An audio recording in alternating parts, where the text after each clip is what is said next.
एक मला आवडतं की कोणीही ते फक्त वैचारिकतेत जाऊन केवळ एक आभासी भूमिका मांडत नाही आहे, थोडंसं वस्तुस्थिती निदर्शक अशी वास्तविक भूमिका मांडली जाते आहे. त्यामुळे त्यांनी एक खूप चांगलं सुरुवातीलाच म्हटलं प्रवीणजींनी की राजकारणी एवढे चलाख असतात की ते एखादा ब्रँड वापरताना सुद्धा तो ब्रँड वापरला असं आपल्याला जाणवू देत नाही. अर्थात त्यामुळे थोडीशी चर्चा पुढे नेतो, कारण आता प्रत्येकाला विस्तारानं भूमिका मांडण्याची आतापर्यंत संधी दिलेले तिन्ही पक्षाच्या नेत्यांना. आपण आता एक थोडासा शॉर्ट आणि फास्ट राऊंड घेऊया, कारण वेळ खूप कमी आहे आपल्याकडे. त्यातला एक महत्त्वाचा मुद्दा जो आहे, प्रत्येक पक्षाचा नेता एकच ठासून सांगतोय, महाराज हे रयतेचे राजे होते, कल्याणकारी. म्हणजे मला वाटतं या देशातलं ना, कदाचित या विश्वातलं पहिलं लोकाभिमुख लोककल्याणकारी शासन जर कोणाचं असेल तर फक्त आणि फक्त छत्रपती शिवाजी महाराजांचं होतं. या बाबतीत अगदी त्यांच्या शत्रूलाही त्याबद्दल शंका असणार नाही कदाचित. एक महत्त्वाचा मुद्दा जो आहे तो की 19 मे 1673 एक पत्र महाराजांचं होतं, चिपळूणच्या शिवशाहीतीलच, त्यांच्या शिवशाहीतील एका अधिकाऱ्याला लिहिलेलं. त्यात त्यांनी जे खडसावलं होतं की शेतकऱ्याच्या भाजीच्या देठालाही हात लावू नका. आजच्या काळात प्रत्येक राजकीय पक्ष, जे इथे नाही आहेत त्यांचाही करतं, त्यांना ते आले तर त्यांनाही मी विचारलं असतं, प्रत्येक राजकीय पक्षात लोकप्रिय काय असतं स्ट्रॅटेजी? आक्रमकता. की नाही, नव्या पिढीला आक्रमकता आवडते, ॲक्शन आवडते. टी व्ही, म्हणजे मीही त्यात दोषी असेल कदाचित, की टी व्हीवर ॲक्शन लागते, त्यामुळे प्रत्येकाला एक आक्रमकता आपली लोकांमध्ये दाखवायला आवडतं. त्यातून मग आंदोलनं घडतात, कधी हे फोडलं जातं, कधी ते तोडलं जातं, कधी हे जाळलं जातं. हे जे सर्व काही आहे ते शेवटी रयतेचंच असतं. आता कदाचित असाही बचाव पुढे येईल की छत्रपतींनी जे पत्र लिहिलेलं 19 मे 1673 जे पत्र आहे ते चिपळूणमधील अधिकाऱ्याला होतं, ते आपल्या रयतेसाठी असेल. मात्र तसंही नाही आहे, कारण आणखी एक जे पत्र, एक उल्लेख सापडतो तो गोवळकोंडाच्या स्वारीवर दक्षिण दिग्विजयाला जाताना महाराजांनी एक पत्र लिहिलं होतं आपल्या सरदारांना. त्यात त्यांनी उल्लेख केला होता गोवळकोंडाला पोहोचण्यापूर्वी. त्यात त्यांनी म्हटलं होतं, एक काडी रयतेची तस नसन न व्हावी. म्हणजे नितीनजी जास्त खरं तर या सांगतील. मात्र मला हा प्रश्न पडतो मग की एकीकडे शिवाजी महाराजांचं नाव घ्यायचं, दुसरीकडे आक्रमक आंदोलन करताना जे काही नुकसान होतं ते मात्र रयतेचंच. हे कितपत योग्य वाटतं? म्हणजे आचार आणि विचार यात तफावत वाटत नाही का? या प्रश्नाचं उत्तर माझ्याकडून तुम्हाला काय अपेक्षित आहे मला काय माहिती नाही. पण मुळात अशा तऱ्हेच्या कुठल्याही आंदोलनावर आमचा विश्वास नाही. आम्ही अशा आंदोलनांचा अवलंब केलेला नाही आणि हे होता कामा नये हीच आमची भूमिका राहिली. त्यामुळे शिवाजी महाराजांचं त्यातलं जे मार्गदर्शन आहे ते आजही तेवढंच लागू आहे.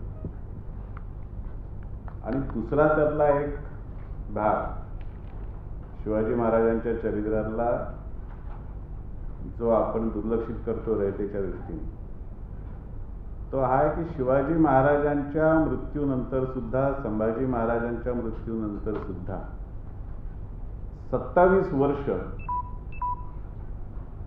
जो लढा औरंगजेबाशी दिला तो सर्वसामान्य रयतेने दिलेला लढा होता. त्याला कोणी एक नेता नव्हता, एक समाज, एक कोणीतरी सेनापती होता अशातला भाग नाही. सर्वसामान्य रयतेने, सर्वसामान्य सैनिकांनी दिलेला लढा होता. त्यामुळे ही जी त्यांनी एक सर्वसामान्य समाजामध्ये, रयतेमध्ये लढाऊपणाची भूमिका तयार केली, संघर्षाची भूमिका तयार केली, ती आजही तेवढीच आवश्यक आहे. आणि त्याचबरोबर संघर्ष करत असताना त्याच्यामध्ये त्यांनी जे मार्गदर्शक तत्व घालून दिली की सर्वसामान्य माणसाचं नुकसान होता कामा नये, सर्वसामान्य माणसाला तोशीच पोचता कामा नये, हे निश्चित आजही तेवढंच लागू आहे. आणि थोडं तुम्ही याच्यामध्ये मदत करायचं ठरवलं तर खूप शक्य आहे. तुम्ही जर या बातम्या दाखवणं बंद केलं तर 90% प्रकार बंद होतील. नक्कीच. म्हणजे अनेकदा माध्यमांना शेवटी माध्यमे भारवाही असतात हे विसरलं जातं. आम्ही कधी असं आव्हानत नाही, आम्ही न्यूज मेकर नाही आहोत, आम्ही खरं तर न्यूज कॅरियर असतो. मात्र तरी ठीक आहे, मान्य करूया की आम्ही दाखवतो म्हणून तुम्ही करता. आणि प्रथमच एक वेगळा शांततामय असा दावा ऐकायला मिळाला. नितीनजी, आता शिवसेना म्हटली की आक्रमकता, म्हणजे शिवसेना काय? आणि पुन्हा मग इकडे मला तोच प्रश्न की एक काडी रयतेची तसनच न व्हावी, हा महाराजांचा आदेश. एखादं सरकार लोकप्रिय तेव्हा मानलं जातं जेव्हा ते लोकांना आपलं वाटतं. लोकांचा सहभाग जोपर्यंत शासनामध्ये प्रशासनामध्ये प्रत्यक्ष दृष्टीनं नसतो तोपर्यंत लोकांना आंदोलन करायची वेळ येत नाही.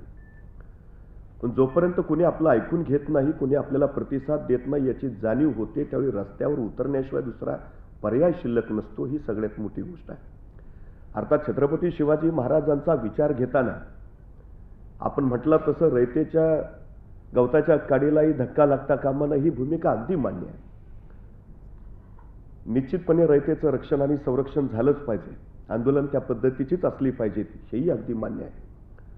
पण त्याचबरोबर ब्रिटिश सरकारला काही ऐकूच येत नव्हतं म्हणून बॉम्बस्फोट करणारा भगतसिंग सुद्धा चुकीचा ठरत नाही, ही सुद्धा गोष्ट आपण लक्षात घेतली पाहिजे. ज्यावेळी लोकांच्या हिताचा विचार येतो त्यावेळी खोटं बोलणं सुद्धा सत्याला धरून असतं असं भगवान श्रीकृष्ण सांगतात, तेही आपल्याला मान्य करावंच लागेल. हेतू कुठला आहे याच्यावर या सगळ्या गोष्टी अवलंबून आहेत असं मला प्रकर्षानं वाटतं. दुसरी सगळ्यात महत्त्वाची गोष्ट अशी आहे की शिवसेनेनं जे काही आंदोलनं केली, जे काही केलं ते निव्वळ आणि निव्वळ लोकांच्या हितासाठी केलं, मराठी माणसाच्या भल्यासाठी केलं. हा त्याच्या पाठीमागचा सगळ्यात मोठा भाग आहे.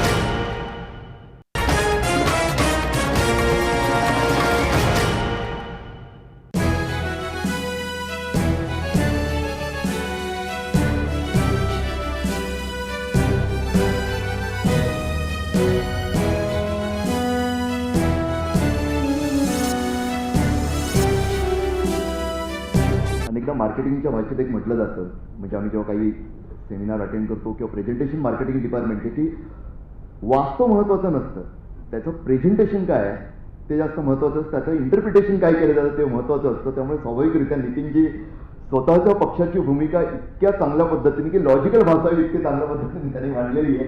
मात्र नितीनजी एक म्हणजे आरपीआयच्या भाषेत अगदी रामदासजी सुद्धा अनेकदा म्हणून जातात की आधी आम्ही फोडतो नंतर सांगतो का फोडलं ते. बघितलं पाहिजे त्या आक्रमकतेला, आपल्या राजकीय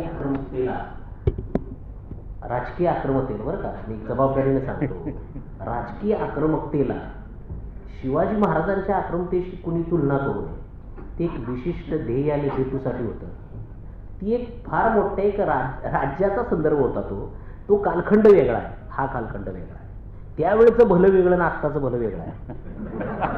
त्यामुळं आणि प्रश्न तोच त्या रयतेचं काय, कारण की त्यामुळं रिपब्लिकन पक्षाच्या संदर्भातले जेव्हा आक्रमकता आम्ही पाहतो, कारण की लक्षात घेतलं पाहिजे तुम्ही आम्ही सगळ्यांनी, रिपब्लिकन पक्ष हा निव्वळ राजकीय पक्ष नाही. कारण की मी थोडंसं त्याचं अभ्यास केलेला एक विद्यार्थी आहे. अनेक PhDचे ग्रंथ त्याच्यावर झालेले आहेत.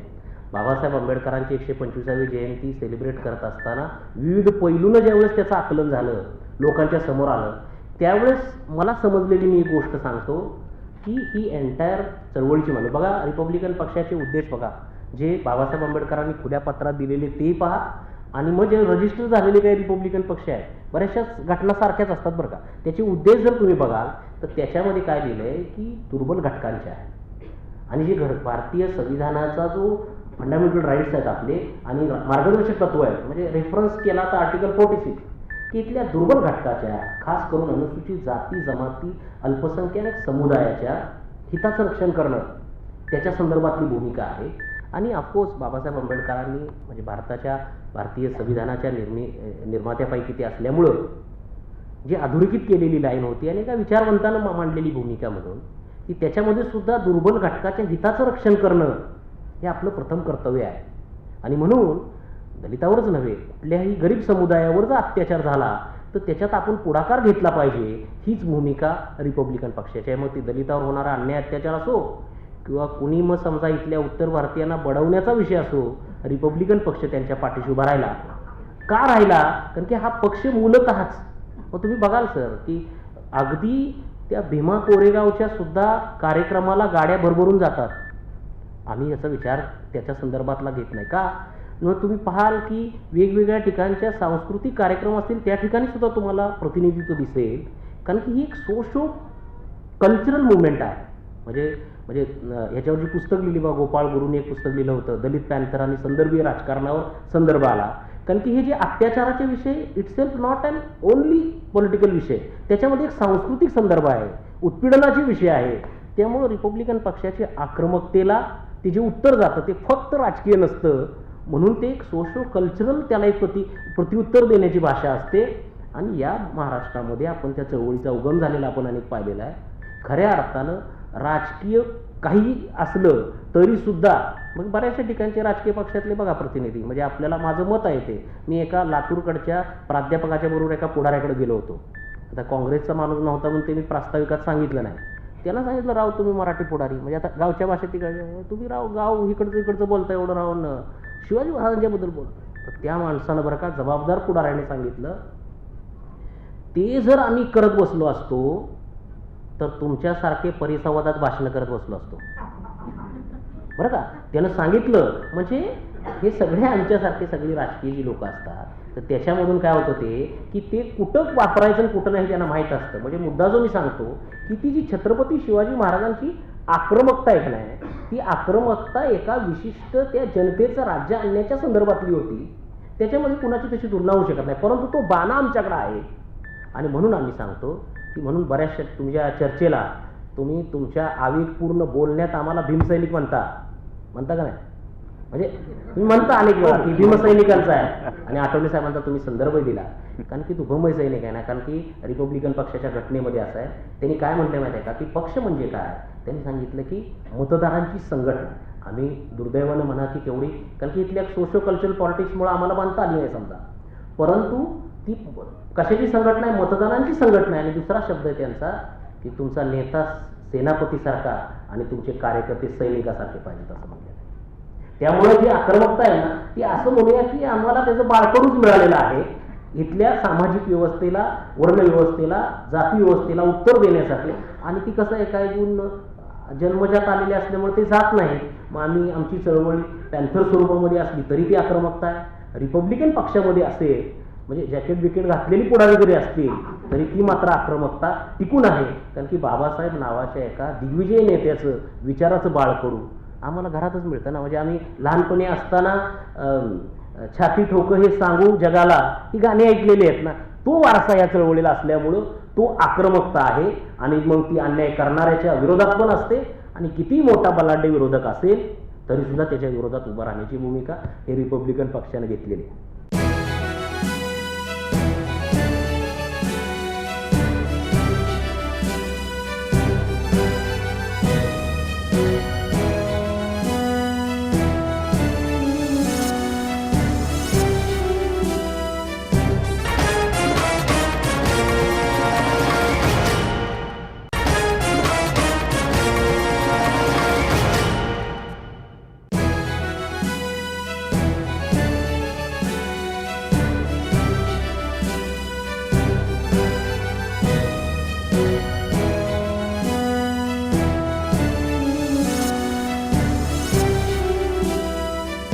त्यात अनेक मुद्दे होते, मात्र त्याचा एक मुद्दा महत्वाचा शिवछत्रपतींच्या संदर्भातला एक विदेश नीतीचा जो विषय येतो किंवा व्यापार धोरणाचा जो विषय येतो, त्यातला मला एक त्यांचा भावलेला मुद्दा जो होता आणि सध्याची परिस्थिती मात्र की सध्या मग आपण मेक इन इंडिया म्हणूया किंवा जास्तीत जास्त आपल्या भारताला पुढे नेण्याचा, आपल्या महाराष्ट्राला पुढे नेताना म्हणूया, आपण परदेशी कंपन्यांसाठी जेव्हा पायघड्या अंतरतो आणि त्यात पुन्हा कामगार कायद्यात, इतर कायद्यांमध्ये त्यात सुलभीकरण करण्याच्या नावाखाली किंवा जास्तीत जास्त व्यापार आपल्याकडे यावा, गुंतवणूक आपल्याकडे यावी, या चांगल्या उद्देशानं मी त्यावर टीका करत नाही आहे.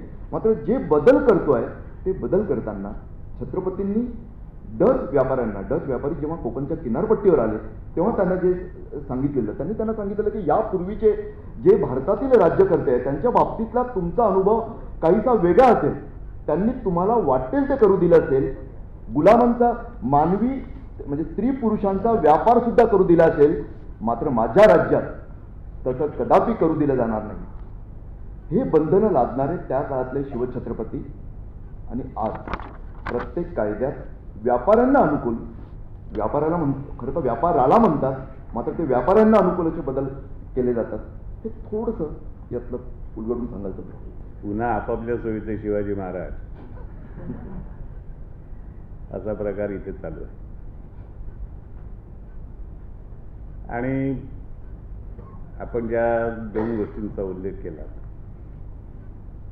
शिवाजी महाराजांनी तोफा स्वतःच्या तयार करण्यासाठी त्यांनी त्याची व्यवस्था केली आणि चांगल्या तोफा या ब्रिटिशांकडे युरोपियन्सकडे असतात, म्हणून त्यांच्यातले लोक आणून त्यांनी आपल्या लोकांना तोफा गाळण्याचं प्रशिक्षण दिलं. त्याचे कारखाने उभे करण्यासाठी त्यांनी लक्ष घातलं.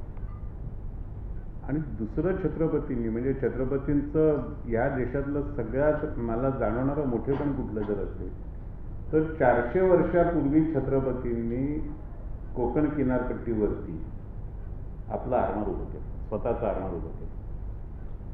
आता त्यावेळेला कोकण किनारपट्टीवरती आरमार उभं करत असताना तो काही पर्यटनाचा दृष्टिकोन नव्हता.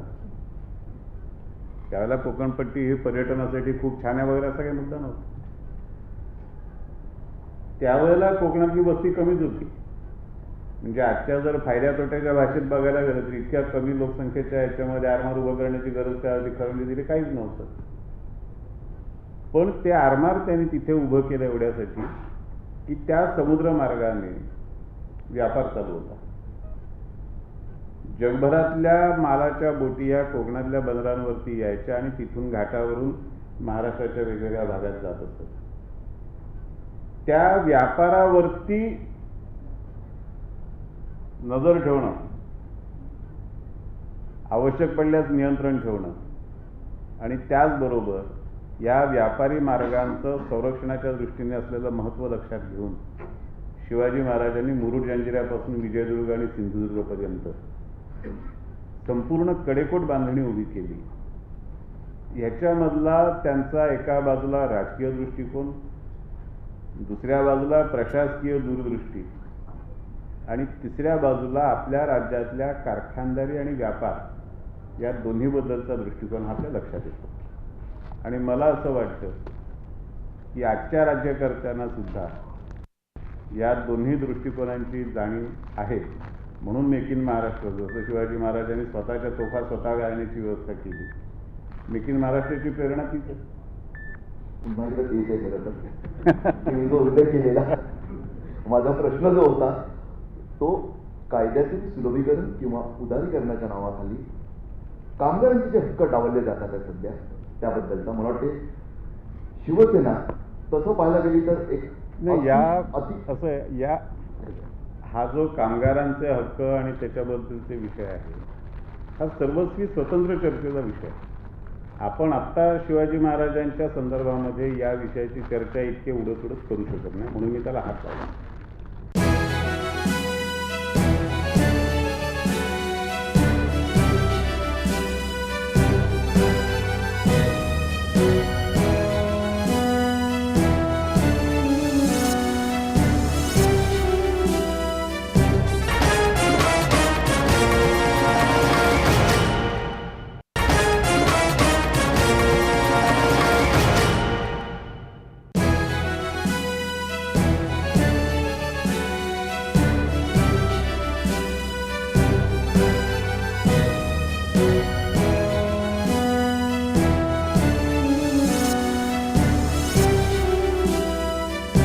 माझ्या डाव्या चळवळीतील मित्र सुद्धा मला अनेक वेळा सांगतात की काही नाही, अगदी गिरणी कामगारांचे संघटना चळवणारे सुद्धा सांगतात राग्याने की कामगार इकडे संघटना म्हणून आमच्याकडे असतात आणि बाहेर गेले ते शिवसेनेचे मतदार असतात.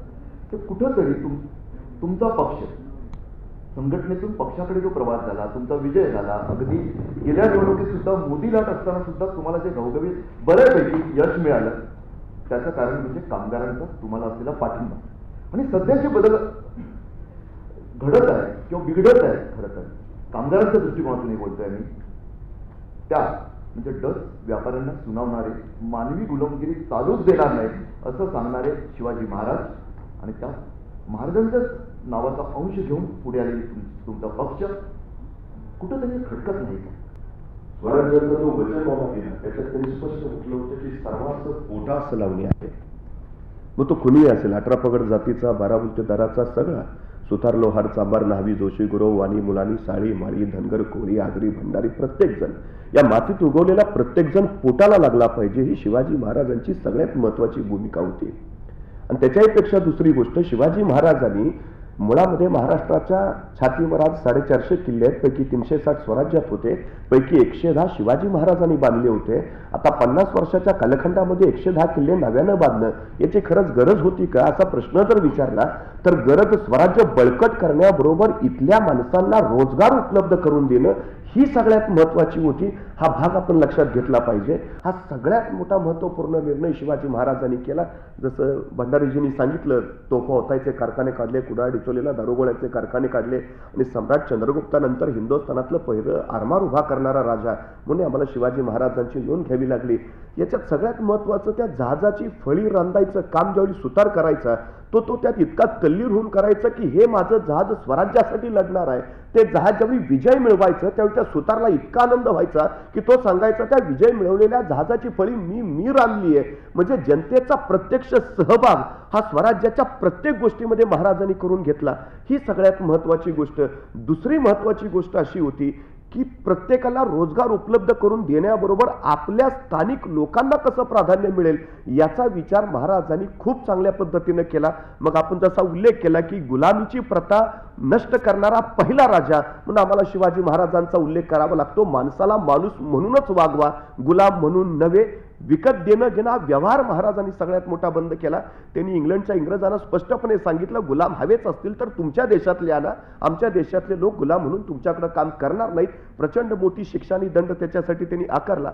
पण त्याच्यापेक्षा दुसरा महत्वाचा मुद्दा असा होता की महाराजांनी त्यांनी घ्यायचं नाही तर आम्ही त्यांना काम दिलं पाहिजे. ही काम द्यायची जबाबदारी शिवाजी महाराजांनी स्वीकारली. व्यापारासाठी इंग्रज इथं आले पण इंग्रजांच्या मिठावर महाराजांनी एवढा कर लावला की इंग्रजांचं मीठ 10 रुपये किलोनी मिळायचं आणि देशी इथल्या लोकांचं मीठ 1 रुपयानं किलो मिळायचं. म्हणजे महाराजांनी स्थानिक लोकांचा कसा फायदा होईल याचा विचार प्रामुख्याने केलाय. शिवसेनेची सुरुवातीपासूनची भूमिका आहे की स्थानिकांना रोजगार मिळाला पाहिजे, स्थानिक लोकांचे उद्योग व्यवसाय वाढले पाहिजेत. ही सगळ्यात महत्वाची भूमिका शिवसेना सातत्यानं त्या गोष्टीसाठी लढत राहिली. हे या निमित्तानं मी आपल्याला सांगू इच्छितो. आणि सगळ्यात महत्वाचा शिवचरित्रा किंवा शिवाजी महाराजांचा भाग म्हणजे शिवसेना जी सातत्यानं मराठी माणसांना उद्योग करायला प्रेरित करते, प्रवृत्त करते, तुम्ही उभारा सांगते. याचं कारण हे मुळात शिवाजी महाराजांनी दिलेलं तत्व आहे. हा सगळ्यात महत्वाचा भाग. आम्ही कशातही कमी नाही, आमच्यात कुठली क्षमता नाही असं नाही, आम्ही ते करू शकतो. हा विचार शिवसेना प्रमुखांनी पहिल्यांदा दिला. ती अस्मिताने तो स्वाभिमान जोपासला आणि त्यातनं अनेक मराठी मुलं उद्योग व्यवसायात आली आणि त्यांचे मराठी उद्योग व्यवसाय उभारलेत. ही सगळ्यात महत्वाची गोष्ट. आता आपण म्हटलं खरं तर जागतिकीकरणाचा विचार असेल किंवा गुंतवणुकीचा विषय असेल, धोका एवढाच आहे. एक ईस्ट इंडिया कंपनी या देशात आली तर देश 150 वर्ष पारतंत्र्यात गेला. आता इतक्या बहुराष्ट्रीय कंपनी या देशात आहेत, कदाचित उद्या देश नव्या पारतंत्र्यात जाऊ नये याची काळजी घेणं हे महत्वाचं आहे. शिवाजी महाराजांनी नेमकेपणानं ते जपलं, शिवसेना तेच जपते. ही आमची सगळ्यात मोठी भूमिका आहे. दिलेल्या शब्दाला जागतील अशी अपेक्षा बाळगूया. म्हणजे सत्तेतला खरा पक्ष गेला, सत्तेतला विरोधी पक्ष आपल्याला हा शब्द देतोय की कामगारांसाठी लढायची भूमिका मांडायची. तुमच्या बाबतीत तोच प्रश्न येतोय खरं तर कामगारांच्या बाबतीतला. कारण खरं तुमचा आधार जो आहे, ज्याला आपण कोर वोटर म्हणूया, कोर सपोर्टर म्हणूया, तोच आहे जो असंघटित आहे. आणि आता कंत्राटी कायदे तर राजरोस आहेत. म्हणजे तुम्ही आता त्याला विरोधही करू शकत नाही, कायदेशीर ते अशी स्थिती झाली. या ठिकाणी जो विषय त्यांनी वापरून मांडला की धोरण, ते प्रदेश धोरण असेल, कुठलंही धोरण असेल, ते तयार कसं होतं तर त्याच्यामध्ये त्या तात्कालिक परिस्थितीचा संदर्भ असतो. छत्रपती शिवाजी महाराजांनी आपण ज्यावेळेस त्यांचा पूर्ण याचा पाहतो, संदर्भ पाहतो, गड किल्ल्याच्या संदर्भात संवर्धनाचा विषय, कारण की इतिहास विषयाचा विद्यार्थी असल्यामुळं आम्ही ते एमफिलच्या परीक्षेमध्ये फार महत्त्वाचं पुस्तक त्या ठिकाणी एशियन नेशन बिल्डर्स म्हणून पुस्तक आहे. त्याच्यामध्ये संदर्भानं अनेक गोष्टी आल्या. त्याच्यामध्ये काय आलं माहिती आहे का की त्यावेळेची तात्कालीन परिस्थिती काय होती तर त्यांनी जे उभं केलेलं रयतेचं जे साम्राज्य होतं ते टिकवून राहण्यासाठी त्यावेळेच्या कालखंडामध्ये काय गरज होती त्याची निर्मिती. मग ते जसं की वेगवेगळे कारखाने असतील, वेगवेगळ्या त्या ठिकाणच्या दुर्गाची बांधणी करणं असेल, मग तो वायुदुर्ग असेल किंवा नाही का जलदुर्ग असेल, असं सगळे संदर्भ त्याच्यामध्ये आहेत. त्यावेळेचं त्यांनी अवलंबलेलं धोरण तिथलं साम्राज्य टिकवण्याच्या दृष्टीनं ज्या समुदायाला न्याय देण्याच्यासाठी असतं ते तयार केलेलं होतं. आता जसं जसं तुम्ही प्रश्न विचारला की आत्ताच्या संदर्भामधलं, कारण की कसं आहे माहिती आहे का, की धोरणं जी बनत असतात, नियोजन जे बनत असतं, मग ते नियोजन हे तिथल्या तात्कालिक परिस्थितीवर बनत असतं आणि त्या तात्कालिक परिस्थितीला रिस्पॉन्ड करण्यासाठी राज्यव्यवस्थेनं आखलेला तो कार्यक्रम असतो. त्यामुळे जसं जसं आपण बघितलं तर 1980-85 नंतरच्या कालखंडामध्ये उदारीकरणाचं स्तोत्र सुरू झाल्यानंतर त्या पद्धतीची धोरणं बदलत गेली. जशा गरजा निर्माण झाल्या तशा बदलत गेल्या. काही लोकांनी त्याला विरोध केला, काही लोकांनी समर्थनार्थ घेतल्या. तशाच अनुषंगाने जर आपण पाहिलं, तुम्ही जो प्रश्न उपस्थित केला, मी जो माझ्या प्रास्ताविकामध्ये उल्लेख केला की जे वर्ग आहे, जो खालचा वर्ग असतो त्याला जास्त त्याची आवश्यकता असते, वरच्या वर्गाला त्याच्या समानतेची कशाची गरज जास्त नसते. म्हणजे मुद्दा हाच आहे की याचा इमिडिएट इम्पॅक्ट कुणावर होत असतो, तर त्या व्यवस्थेमध्ये असलेला खालचा घटक.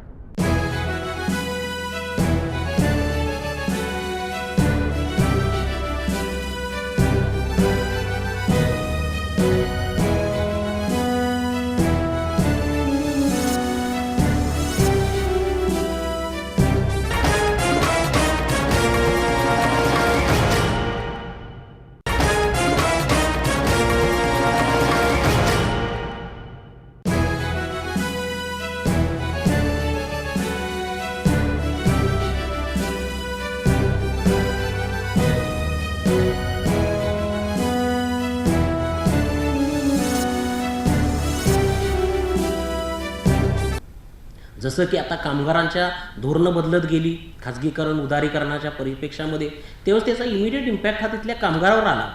आणि त्या कामगार हे जे आहे, जसं की ते असंघटित आहे. मग समजा त्याची सीमा फक्त त्या कुठल्या गिरणीच्या संदर्भातलीच नव्हे, परंतु असंख्य जी क्षेत्र आहेत, सर्व्हिस सेक्टर्स आहेत, कन्स्ट्रक्शन इंडस्ट्री आहे, या सर्व क्षेत्रामध्ये तुमच्या वेगवेगळ्या समजा फायनान्शियल इन्स्टिट्यूशनच्या सेक्टरमध्ये असतील, एज्युकेशनच्यामध्ये सुद्धा कंत्राटदारी आलेली आहे. त्यामुळं सर्व जो खालचा वर्ग त्याच्यावर इम्पॅक्ट होत असतो. त्यामुळं ज्या पद्धतीचं तिथल्या पुन्हा प्रश्न हाच येतो की त्या रयतेच्या हितासाठी काय आहे, ती धोरणं आखली पाहिजेत. आणि दुर्दैवानं आपल्याला असं म्हणावं लागेल, 90च्या नंतरचा कालखंड आहे, त्या कालखंडामध्ये आता तात्विक वगैरे चर्चा तुम्ही पाहिला की तुम्ही जो प्रश्न उपस्थित केला किंवा ठीक आहे बरेचसे कामगार या ठिकाणी कामगार संघटनेत ह्यांच्या आणि बाहेर गेल्यानंतर त्यांच्या, त्याचं उत्तर असं आहे, कसं आहे माहिती आहे का, की त्या कामगारात पण एक माणूस आहे आणि ते बरोबर राजकीय पक्षांनी ओळखलेलं आहे. कारण की त्या माणसाला जात असते, त्याला धर्म असतो. आणि मग इथलंच असं नाही, शहरी ग्रामीणमध्ये पण तसं आहे. ते म्हणजे शहरातला इथला शिवसैनिक गावात NCPमध्ये कार्यरत असतो, त्याचा बाप त्याचा भाऊ. तसं आहे ते इथल्या कारखान्यातला कामगार कम्युनिस्ट पक्षाच्या चळवळीत असतो आणि बाहेर त्या वस्तीत जातो. कारण की तिथल्या यांचे जे कार्यक्रम आहेत तथाकथित पक्षांचे, त्याला सत्यनारायणाच्या पूजेत आणि चाळ कमिटीत मेंबर असावं लागतं. त्याचं गणित तिथल्या पूत यंत्रणेशी, म्हणजे माझं म्हणणं हे आहे, आज म्हणजे जरी राजकीय चर्चा असली तरी या ठिकाणी बरेचशा लोकांना माहिती आहे साहेब, ही लोक काय बोलणार आहेत, ते चेक करतायत की खरं तेच सांगतायत का म्हणून. त्यामुळं बरीचशी शांत मंडळी प्राध्यापक असतात, मला माहिती आहे त्यांचा अनुभव. म्हणून मी असं म्हणतो, कारण की मूलतःच विषय इथले जे आहेत का नाही, ते सोशो कल्चरल आहेत ते. त्यामुळे असं होतं बघा.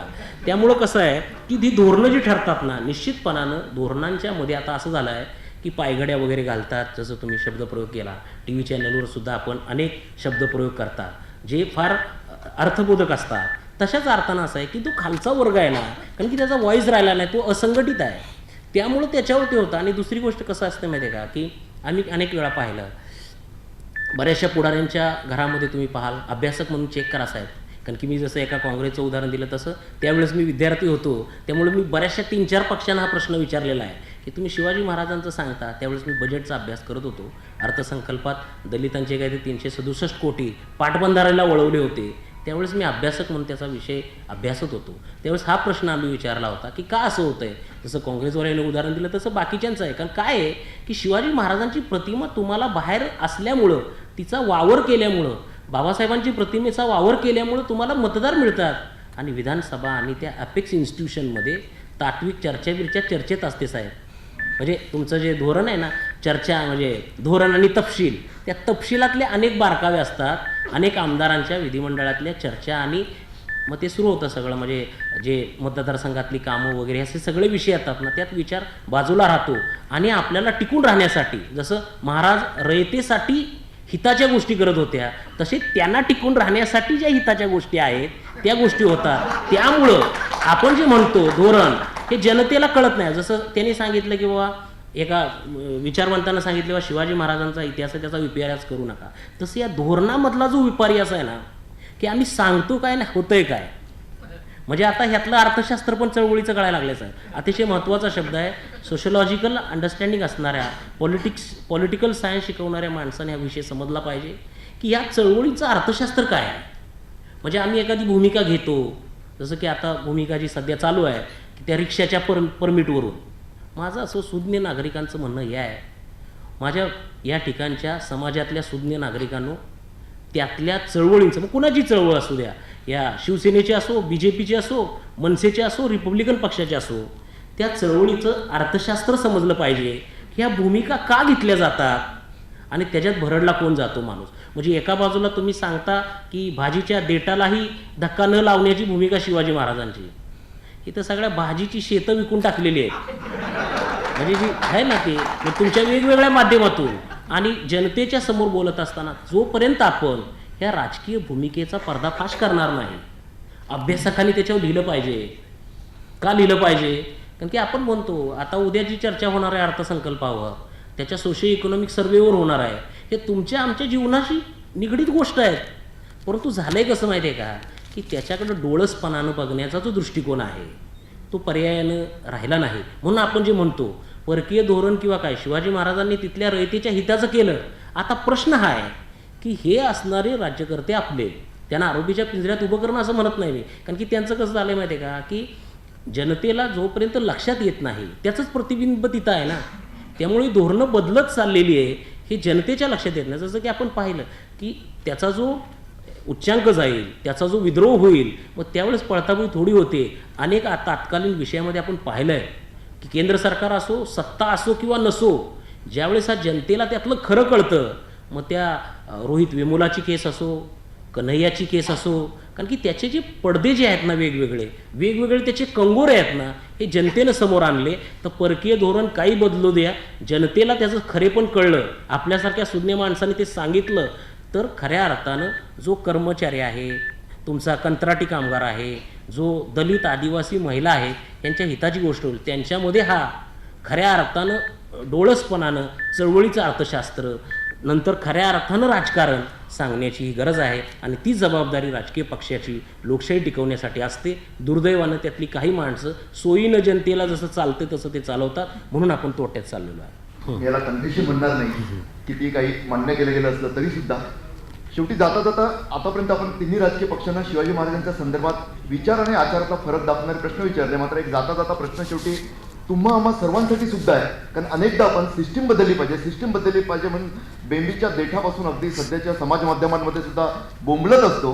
मात्र एकच प्रश्न विचारायचा वाटतो शेवटी, सिस्टीम ही फक्त काय राजकारण्यांची नसते, ही तुमची आमची मिळून सुद्धा बनत असते. महाराजांचा उल्लेख करताना एक सर्वात मोठा जो सद्गुण समोर येतो, सर्वात मोठा ते त्यांचं वैशिष्ट्य मला भावतं, ते आहे त्यांचं अष्टावधानी असतं. त्यामुळेच मोगल असो, निजामशाही असो, आदिलशाही असो, स्वकीय असो, सर्व शत्रूंना ते त्यावेळी पुरून उरले. मात्र आपण, तुम्ही आम्ही सुद्धा, महाराजांना मानणारी माणसं सुद्धा हे अष्टावधान कुठे विसरतो, हे भान कुठे हरवतो.